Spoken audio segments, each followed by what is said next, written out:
기원전 1200년 카르나게 아문 신전. 새벽 햇살이 파피루스 모양의 거대한 기둥들 사이로 스며들고 사막의 바람이 낮게 울부짖는다. 멀리서 들려오는 단조로운 성가, 그리고 그 한가운데 9살 소녀가 서 있다. 이름은 네페르타리. 사제들이 그녀의 머리카락을 밀어내기 시작한다. 면도칼이 두피를 긁어내는 소리. 아이는 울음을 참으려 애쓰지만 눈물이 볼을 타고 흐른다. 이 장면을 신성한 봉사라고 부른다. 신의 아내가 되는 영광스러운 순간이라고 말한다.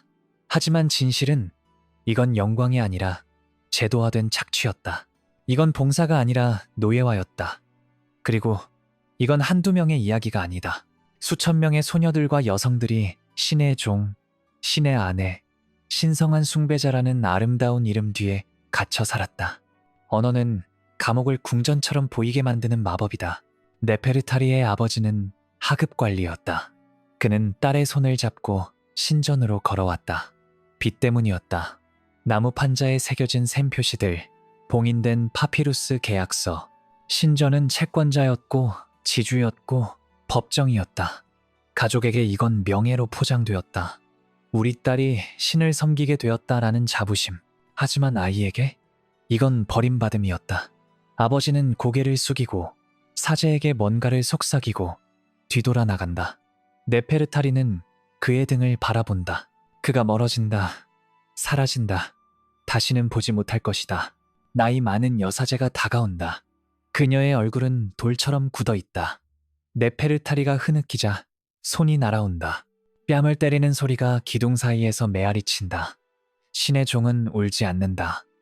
목소리는 차갑고 기계적이다. 이 순간부터 모든 것이 지워지기 시작한다. 이름, 머리카락, 가족, 그리고 가장 중요한 것 자신의 의지. 소녀는 더 이상 네페르타리가 아니다. 그녀는 템플의 재산이다. 이건 예외적인 사건이 아니었다. 이집트 전역의 신전들, 특히 테베의 카르낙과 룩소르, 멤피스의 프타 신전, 헬리오폴리스의 라 신전에서 이런 일이 일어났다. 수백 년 동안 수천 명의 소녀들에게 헤메트, 신의 아내 겸종, 다테트 숭배자, 쉐마야트 노래하는 자, 이 모든 타이틀은 아름답게 들린다. 하지만 그 뒤에 숨겨진 현실은 평생 강제 노동 성적 착취, 그리고 정체성의 완전한 말소였다. 앞으로 우리가 볼 것은 정화라고 불렸다. 결혼이라고 불렸다. 축복이라고 불렸다. 하지만 이 단어들은 정반대의 것을 숨기고 있었다. 이제 그 벽 뒤로 들어가 보자. 아문의 부조가 새겨진 돌벽을 지나 신전 직원 명단이 적힌 점토판으로. 이 시스템을 이해하려면 먼저 용어를 풀어야 한다. 헤메트는 문자 그대로 신의 아내 또는 신의 종을 의미한다. 모호함은 의도적이다. 종교와 소유를 하나로 묶는다. 다테트는 더 일반적인 숭배자나 봉사자를 뜻한다. 쉐마야트는 음악가와 가수들 시스트럼을 흔들고 찬송가를 부르고 의식을 음악적으로 채우는 역할. 그 외에도 수많은 하위 직급들이 있었다. 직조공, 정원사, 곡물 분쇄공, 양주업자, 재물준비자, 기록보관인. 신전은 작은 도시였고 여성들은 그 도시에 보이지 않는 노동력이었다. 그렇다면 어떻게 이곳에 오게 되었을까? 선택지가 있었을까? 아니다. 첫 번째, 경로 가족의 서원. 부모가 신에게 은총을 구하거나 먹일 입을 줄이기 위해 딸을 바쳤다. 신께 드립니다라는 계약서에 서명하고 소녀는 끌려간다. 두 번째 경로, 부채 노예제. 신전은 곡물과 은을 빌려주었다. 수확이 실패하면 빚은 이자와 함께 쌓인다. 갚을 수 없으면 딸이 담보가 된다. 세 번째 경로 전쟁 포로와 곡물. 누비아, 리비아, 레반트에서 온 소녀들. 투트모세 시대의 정복 전쟁 이후 북으로 행진하는 긴 줄. 언어도 모르고 땅도 모르고 가족도 멀리 떨어져 있다. 네 번째 경로 정치적 처벌. 파라오나 대사제에게 눈밖에 난 가문의 딸들이 봉헌된다. 명목상으로는 영광이지만 실제로는 유배다. 모든 경우에 공통점이 있다. 선택권은 없었다. 아이들은 너무 어려서 동의할 수 없었고 여성들은 사회적, 경제적, 법적 권력이 없었다. 처녀성이라는 개념도 여기서 왜곡된다. 의식적 순수함과 신체적 통제가 뒤섞인다. 순수 담론은 감시와 소유를 정당화하는 도구가 된다. 몸은 개인의 것이 아니라 신전의 것, 즉 사제들의 것이 된다. 무트무아라는 소녀를 만나보자. 누비아 출신, 투트모세 3세의 정복 전쟁 이후 곡물로 끌려왔다. 그녀는 10살이었다. 가족은 첫 번째 급류 너머 어딘가에 있었다. 이제 그녀는 나일강을 따라 북쪽으로 행진한다. 몇 주간의 여정, 언어 장벽은 절대적이다. 그녀가 무언가를 물으면 채찍이 날아온다. 침묵을 강요받는다. 도착할 때쯤 그녀는 말을 잃는다. 이름만 남는다. 그것마저 곧 빼앗길 것이다. 신전의 경제 구조를 보자. 카르낙은 단순한 예배 장소가 아니었다. 거대한 경제 기관이었다. 곡물 창고들은 수백 톤의 밀과 보리를 보관했다. 양조장들은 매일 수천 리터의 맥주를 생산했다. 노동자 배급용이자 재물용. 아마포 작업장에서는 수십 명의 여성이 배틀 앞에 앉아 천을 짰다. 정원에서는 꽃과 채소가 재배되었다. 서기 사무실에서는 모든 것이 기록되었다. 배급 목록, 근무, 교대, 위반사항, 출생과 사망. 신전은 은행이었고 지주였고 고용주였다. 그리고 그 시스템의 바닥에서 가장 낮은 계층에서 여성들이 모든 것을 돌렸다. 법적 틀도 명확했다. 서원은 사제들에게 의해 기록되었다. 신과의 결혼은 평생 봉사를 봉인했다. 이건 상징이 아니라 법적 구속력이 있는 계약이었다. 이 계약의 결과 상속권 상실, 결혼권 상실, 재산권 상실, 인간 남편을 가질 수 없다. 자녀를 기를 수 없다. 떠날 수 없다. 신전은 법정이자 집행자였다. 사제들이 판사이자 경비원이었다. 이데올로기 루프는 완벽했다. 가족들은 봉헌이 명예라고 배웠다. 소녀들은 복종이 우주적 안정과 동일하다고 배웠다. 만약 네가 거부하면 강이 범람하지 않을 것이다. 수학이 실패할 것이다. 이집트가 무너질 것이다. 네 불복종이 왕국 전체를 위협한다. 이런 무게를 9살 아이의 어깨에 올려놓으면 그녀는 부서진다. 그리고 그게 목적이었다. 아이가 믿기 전에 그녀는 먼저 부서져야 한다. 이제 정화의 돌 웅덩이로 가보자. 정화의식은 첫 번째 폭력이었다. 돌로 된 웅덩이, 차가운 물, 나트론 소금 스크럽, 피부가 벗겨질 때까지 문지른다. 사제들이 적합성 검사를 수행한다. 이 검사가 무엇을 의미하는지는 명시적으로 말하지 않겠다. 하지만 이해하라. 이건 침습적이었고 굴욕적이었고 신체적 자율성을 완전히 박탈하는 것이었다. 물이 튀는 소리, 속삭이는 기도, 그리고 얼어붙은 아이의 자세. 그녀는 움직이지 않는다. 본능적으로 안다. 저항하면 더 나빠진다는 것을. 머리 밀기는 다음 단계였다. 머리카락은 정체성이다. 네페르타리의 긴 따은 머리, 어머니가 매일 아침 빗어주던가 바닥으로 떨어진다.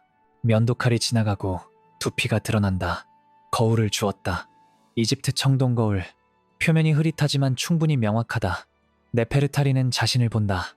낯선 사람이 돌아본다. 대머리, 눈이 크고 겁에 질려 있다. 이건 소외의 순간이다. 자기 자신으로부터의 분리. 개인 의복은 가져간다. 균일한 흰 아마포를 입힌다. 모든 사람이 똑같아 보인다. 개성은 지워진다. 그런 다음 이름 변경이 온다. 출생명은 압수된다. 새로운 신명론적 이름이 할당된다. 아문의 사랑받는 자, 노래하는 그녀, 신의 손. 이 이름들은 사람이 아니라 기능을 나타낸다. 옛 이름을 사용하면 처벌, 구타, 격리, 식량 배급 감소. 사회적 죽음은 이제 공식화된다. 신성한 결혼의식은 절정이었다. 신부 아마포, 가발, 화장품. 어린 소녀가 성인 여성처럼 차려입는다. 내부 성소로 이끌린다. 램프 불빛, 유약 연기가 공기를 채운다. 고대 전례로 서약을 암송한다. 아이는 단어를 거의 이해하지 못한다. 문법이 고풍스럽고 개념이 추상적이다. 하지만 그녀는 반복한다. 사제들이 지시하기 때문에, 여사제들이 촉구하기 때문에, 그리고 거부하면 무슨 일이 일어날지 이미 보았기 때문에. 이 신성한 결혼의 법적 결과는 절대적이었다. 인간 배우자 없음, 독립적인 재산 없음, 출구 조건 없음. 신전 기록은 구속력 있는 계약이다. 이집트법에서 사제의 증언은 대부분의 민간 증언보다 우선한다. 항소할 곳이 없다. 심리적 공학도 정교했다. 의식 반복 매일, 매주, 매년. 권위의 연극 가면, 의복, 제스처. 모든 것이 설계되어 사제의 명령을 신의 의지와 동일시하게 만든다. 아이의 마음속에서 경계가 흐려진다. 그들이 명령한다와 신이 원한다 사이의 구분이 사라진다. 그리고 일단 그 구분이 사라지면 저항은 불가능하다. 왜냐하면 저항은 더 이상 인간에 대한 것이 아니라 신성 자체에 대한 것이기 때문이다. 네페르타리의 면도 장면을 그녀의 새 이름이 나무장부에 새겨지는 장면과 교차로 보라. 끌이 나무를 파는 소리. 각 획은 옛자아의 한 조각을 지운다. 그녀가 태어날 때 주어진 이름은 이제 어디에도 존재하지 않는다. 공식 기록에도 사제의 입에도 자신의 기억에서조차. 왜냐하면 말하는 것이 금지되었기 때문이다. 이제 달력판이 넘어간다. 구조화된 일상이 시작된다. 하루는 새벽 전에 시작되었다. 세척. 차가운 물로 얼굴과 손을 씻는다. 나트론으로 입을 헹군다. 이건 신성한 순수함의 또 다른 층이었다. 몸을 끊임없이 깨끗하게 유지하는 것. 마치 흙이 영구적인 상태인 것처럼. 그런 다음 배급빵과 맥주가 발행된다. 양은 기록된다. 서기가 나무판에 표시를 한다. 누가 무엇을 받았는지, 누가 위반으로 인해 감액되었는지. 배정 게시판이 게시된다. 오늘 누가 직조 작업장에, 누가 정원에, 누가 재물 준비에, 누가 성소 청소에. 종이 작업 블록을 표시한다. 통금 시간이 엄격하게 시행된다. 타이트한 안무는 생각의 공간을 줄인다. 루틴이 마음을 대체한다. 노동 블록은 길고 반복적이었다. 직조홀에서는 배틀이 줄지어 서 있다. 20명의 여성이 앉아 있다. 셔틀이 앞뒤로 움직이는 소리, 끊임없고 리드미컬하다. 시간은 완성된 1000의 큐빗으로 측정된다. 할당량이 있다. 미달하면 저녁 배급이 줄어든다. 곡물 분쇄는 무릎을 부순다. 돌 위에서 돌을 앞뒤로 밀고 당긴다. 양조는 열과 증기다. 정원 가꾸기는 햇볕 아래 허리를 굽히는 것이다. 재물 준비 과일 자르기, 빵 배열하기, 꽃 배치하기, 성소 청소 먼지 닦기, 바닥 씻기, 램프 다시 채우기. 모든 것이 봉사로 프레임된다. 실제로는 강제, 노동, 전례적 역할은 위신계층을 가졌다. 쉐마야트 노래하는 자들은 찬송가를 연습한다. 시스트럼 연습, 손북 연습, 축제 기간 동안 공연한다. 공개적으로 군중 앞에서. 이건 특권처럼 보인다. 다른 여성들은 그림자 속에서 일하는 동안 쉐마야트는 빛 속에 있다. 하지만 노출은 다른 종류의 취약성이다. 보인다는 것은 검사받는다는 것을 의미한다. 실수는 공개적이다. 그리고 축제 후에 다른 의무들이 기다린다. 우리는 곧 그것들에 대해 이야기할 것이다. 침묵 정책은 가혹했다. 속삭임은 처벌되었다. 타카야트라는 여성을 보라. 그녀는 저녁 식사 중에 무언가를 중얼거렸다. 아마도 불만, 아마도 단지 피곤한 탄식. 감독자가 들었다. 타카야트는 끌려나간다. 다음날 발표가 있다. 타카야트는 신들에게 돌아갔다. 완곡 어법은 투명하다. 그녀는 죽었거나 추방되었다. 어느 쪽이든 그녀는 사라졌다. 메시지는 명확하다. 침묵하라. 아니면 사라져라. 공간 통제도 절대적이었다. 허가된 구역과 금지된 구역이 표시되었다. 이동은 항상 호위되었다. 방문객 금지. 가족이 온다 해도 드물지만 이론적으로 가능 만남은 감독되고 짧다. 기숙사는 신전에 충성하는 연장자 여성들이 감독한다. 이 여성들은 동정심이 없다. 그들 자신도 같은 시스템에서 부서졌고 이제 그들은 부수는 자가 되었다. 사이클은 계속된다. 순수 검사는 매월 있었다. 사제들이 의식적 필요성으로 합리화했다. 여성들은 적합해야 한다. 오염되지 않아야 한다. 실제로 이건 침습적이고 강제적이고 성적으로 폭력적이었다. 세부 사항으로 들어가지 않겠다. 하지만 이것을 알라 여성들은 이 검사를 견디기 위해 해리를 생존 기술로 배웠다. 그곳에 있지 않는 척하는 것, 마음을 다른 곳으로 보내는 것, 몸은 당하지만 자아는 어딘가 안전한 곳으로 후퇴한다. 징계 도구는 다양했다. 추가 노동임이 지친 여성에게 2배의 할당량, 식량 박탈 하루, 이틀, 때로는 일주일, 격리 어두운 창고방에 빛도 없고 소리도 없다. 공개 수치 의식 중앙들에서 모든 사람이 보는 앞에서 위반이 발표되고 여성은 벌을 받는다. 대장에 적힌다. 위반 사항은 배급 감소와 같다. 시스템은 수학적이다. 복종은 생존이고 저항은 기하다. 그리고 이제 축제북이 올라간다.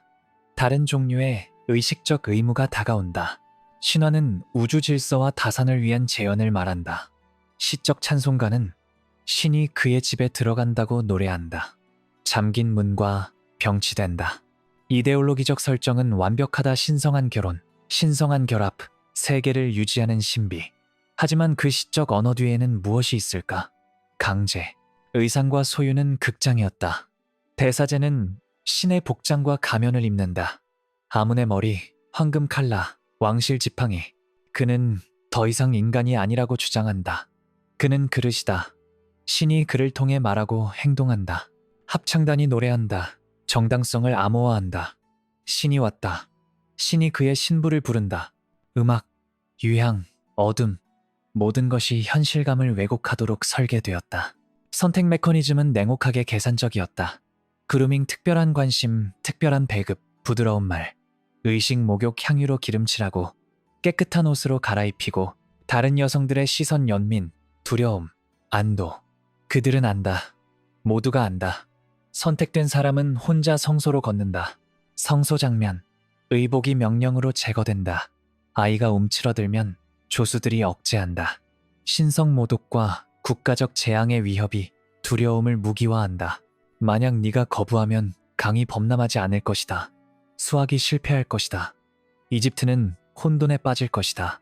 네, 불복종이 왕국 전체를 저주할 것이다. 무게는 견딜 수 없다. 아이는 얼어붙는다. 저항은 무너진다. 이제 행위 자체를 명명하자. 명확하고 비그래픽하게. 이것들은 총체적 제도적 권력하에서 강제된 만남이었다. 신성한 결합은 완곡 어법이다. 현실은 강간이다. 체계적이고 의식화되고 신학적으로 정당화되었다. 하지만 여전히 강간이다. 여파는 고립되었다. 기숙사로 돌아온다. 아무도 물어보지 않는다. 하지만 모두가 안다. 지식은 속삭임으로 전달된다. 밤에 어둠 속에서 한 여성이 다른 여성에게 나도 당했다. 너도 당할 것이다. 우리 모두 선택의 추천과 함께 산다. 빈도와 달력, 주요 축제와 농업 임계점에서 정점, 홍수축제, 수학축제, 새해축제. 각각 신성한 결합 의식을 필요로 한다. 반복된 선택은 비정상을 정상화한다. 첫 번째는 트라우마다. 두 번째는 공포다. 다섯 번째는 마비. 10번째는 해리. 여성들은 자신의 몸에서 사는 법을 배운다. 존재하지만 존재하지 않는다. 그리고 이제 조용한 몽타주가 이어진다. 임신한 여성들의 구역. 네페르타리는 16살에 임신했다. 그녀는 분리된 병동으로 옮겨졌다. 그곳에서 6명의 다른 임신한 여성을 만난다. 이곳에서 처음으로 속삭인 대화가 상호 진실을 위한 첫 번째 공간이 된다. 그들은 밤에 이야기한다. 이름을, 옛 이름을, 잃어버린 이름을, 고향에 대해, 가족에 대해, 그들이 될 수도 있었던 삶에 대해. 이 대화들은 금지되어 있다. 하지만 감독은 덜 엄격하다. 아마도 임신한 여성이 덜 위협적으로 보이기 때문일 것이다. 또는 시스템이 충분히 자신감이 있어서 어디로 갈 것인가. 자손에 대한 정책은 명확했다. 영아는 신전에 보유된다. 딸들은 봉사로 유입된다. 아들들은 사제 가정을 위해 추적된다. 축복받은 수사학은 제도적 번식을 위장한다. 이건 가족이 아니다. 이건 인력 관리다. 초기 몇 년 어머니는 약 3년 동안 수유하도록 허용된다. 하지만 이것도 변동이 있다. 그런 다음 분리가 온다. 아이에게는 신전 이름이 할당된다. 배타적인 어머니 호칭 금지. 아이는 공동체에 속한다고 말한다. 실제로는 아이는 신전에 속한다. 재산이다. 사람이 아니다. 세대적 거울은 잔인했다. 네페르타리는 복도에서 자신의 딸을 엿본다. 8살, 머리를 밀고 흰 아마포를 입고 다른 소녀들과 함께 줄지어 걷는다. 네페르타리는 인정하는 것이 금지되어 있다. 눈을 마주치는 것도 금지. 손을 뻗는 것도 금지. 딸은 지나간다. 그녀는 어머니를 알고 있을까? 아마 아닐 것이다. 기억은 너무 일찍 지워진다. 네페르타리는 보고 침묵하고 걸어간다. 그날 밤 그녀는 울지 않는다. 울음은 오래전에 고갈되었다. 대신 공허함만 남는다. 행정적 연속성은 의도를 증명한다. 아이들은 내부 등록부에 나열된다. 자원계획 배급, 훈련 슬롯, 미래 역할 할당. 서기들은 미래를 계획한다. 10년, 20년 앞을. 이 소녀는 직조공이 될 것이다. 저 소녀는 가수가 될 것이다. 이 소녀는 하급 사제가 될 것이다. 시스템의 장기 설계는 부인할 수 없다. 이건 임시방편이 아니었다. 이건 제도였다. 심리적 타격은 누적된다. 인정된 애도 없는 슬픔. 아무 일도 일어나지 않은 것처럼 작업이 재개된다. 생존 전략은 굳어진다. 감정적 마비, 작업 집중, 미래 생각 거부. 현재만 존재한다. 과거는 고통이고 미래는 절망이다. 그래서 현재에 살고 하루를 견디고 다음 날을 견딘다. 하지만 이런 시스템에서도 균열은 나타난다. 첫 번째 공개적 파열은 식당 안에서 일어난다. 일상적인 처벌은 끊임없었다. 단식 하루, 3일, 일주일. 구타 선배 여성들이 사제의 감독하에 실행한다.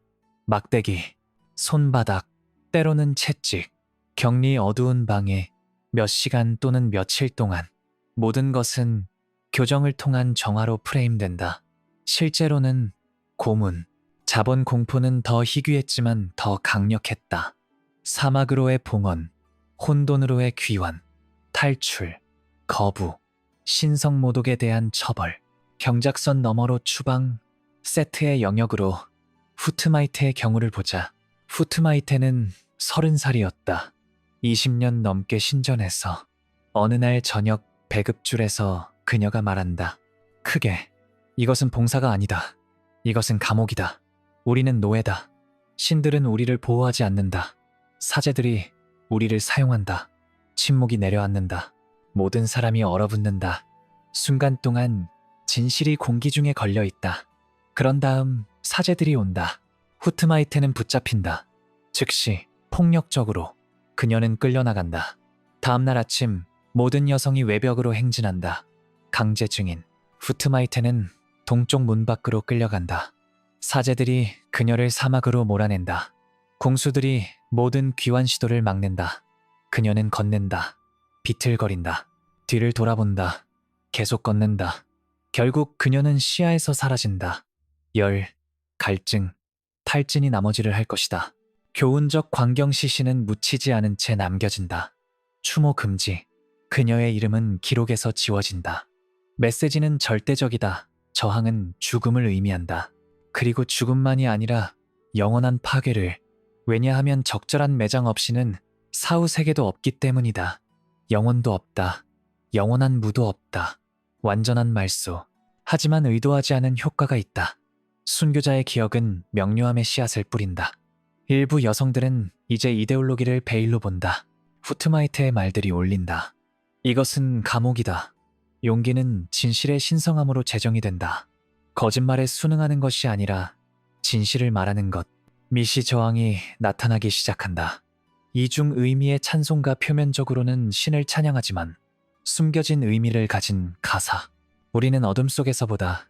우리는 잊혀지지 않는다. 우리의 이름은 돌 아래에 있다. 짜인 패턴이 메시지를 인코딩한다. 나는 여기 있다. 나는 기억한다. 나는 저항한다. 밀수품 메시지가 창고에 긁혀있다. 상형 문자가 서툴지만 읽을 수 있다. 네페르타리가 여기 있었다. 자유롭게 태어났다. 무트무아. 첫 번째 급류 넘어 결코 잊지 않았다. 위험 계산은 정교하다. 작은 행동들은 그럴듯한 부인 가능성을 위해 선택된다. 감독자의 맹점. 연대는 눈빛으로 구축되지 회의로 하지 않는다. 속삭임은 신중하다. 신뢰는 천천히 테스트를 통해 쌓인다.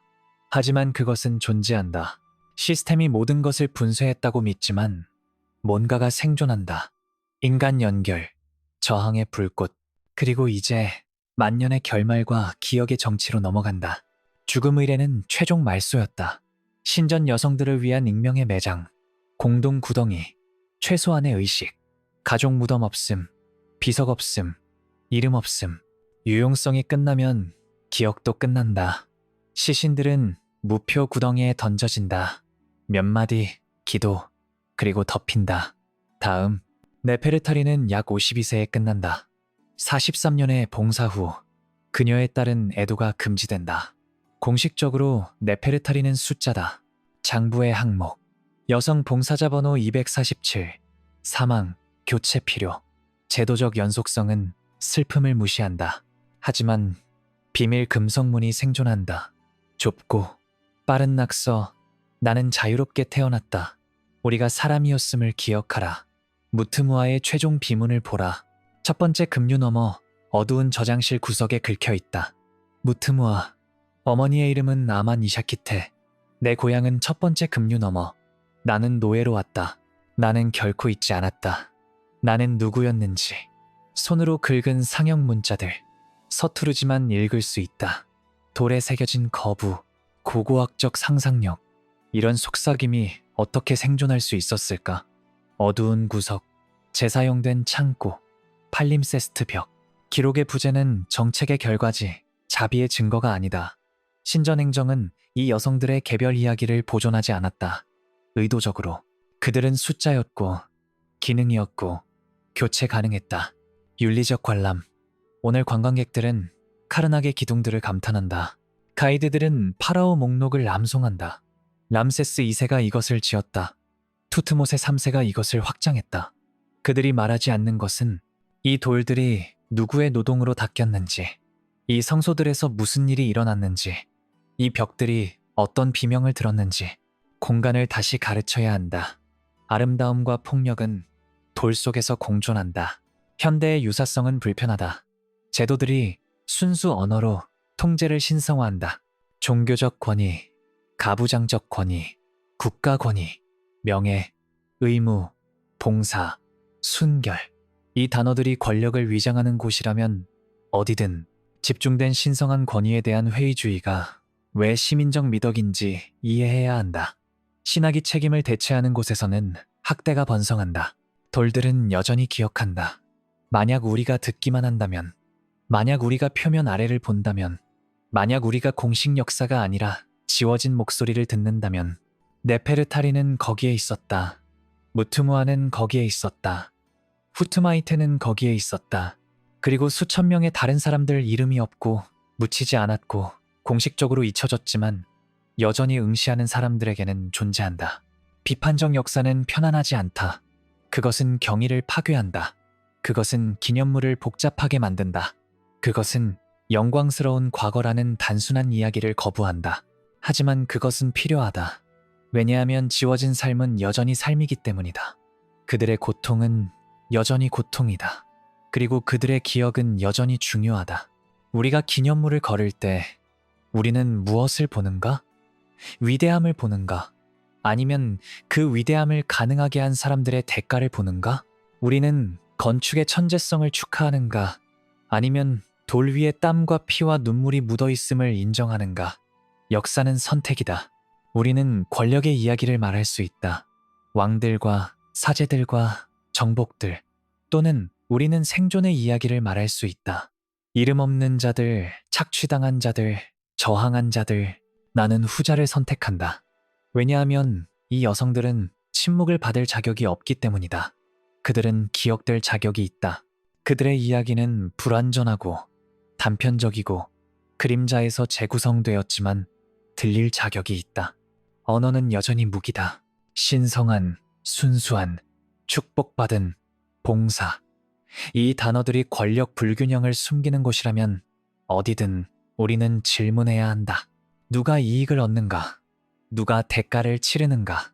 누구의 몸이 통제되는가? 누구의 목소리가 침묵당하는가? 이 질문들은 고대 이집트에서 멈추지 않는다. 그것들은 지금까지 울려 퍼진다. 종교 기관에서, 가족 구조에서, 사회적 체계에서 권위가 질문받지 않는 곳이라면 어디든 학대가 은신처를 찾는다. 그래서 우리는 질문한다. 그래서 우리는 의심한다. 그래서 우리는 아름다운 언어를 통해 보고 그 아래의 권력 구조를 본다. 카르나게 기둥들은 여전히 서 있다. 햇빛은 여전히 그것들을 금빛으로 물들인다. 관광객들은 여전히 경탄하며 걷는다. 하지만 만약 당신이 조용히 서서 사막바람을 듣는다면 어쩌면, 단지 어쩌면 당신은 다른 것을 들을 수 있을 것이다. 노래하는 목소리들, 하지만 찬송가가 아니다. 속삭이는 목소리들, 하지만 기도가 아니다. 이름들, 옛 이름들, 잃어버린 이름들, 금지된 이름들, 네페르타리, 무트무아, 후트마이테, 그리고 우리가 결코 알지 못할 수천 명. 돌들은 기억한다. 이제 우리도 기억해야 한다. 이 이야기가 불편하게 만들었다면 좋다. 그래야 한다. 역사는 편안한 침대가 아니다. 그것은 거울이다. 우리에게 우리가 어디서 왔는지, 우리가 무엇을 할 수 있는지, 그리고 우리가 무엇이 되지 말아야 하는지를 보여준다. 우리는 과거로부터 배운다. 그것을 반복하지 않기 위해서가 아니라 역사는 항상 반복된다. 다른 이름으로 하지만 패턴을 알아보기 위해서, 경고 신호를 보기 위해서, 언어가 권력을 위장하는 순간을 포착하기 위해서. 그래서 다음에 당신이 신성한, 순수한, 명예로운, 봉사라는 말을 들을 때 멈추라. 질문하라. 누가 이것을 말하는가? 그들은 무엇을 얻는가? 누가 비용을 지불하는가?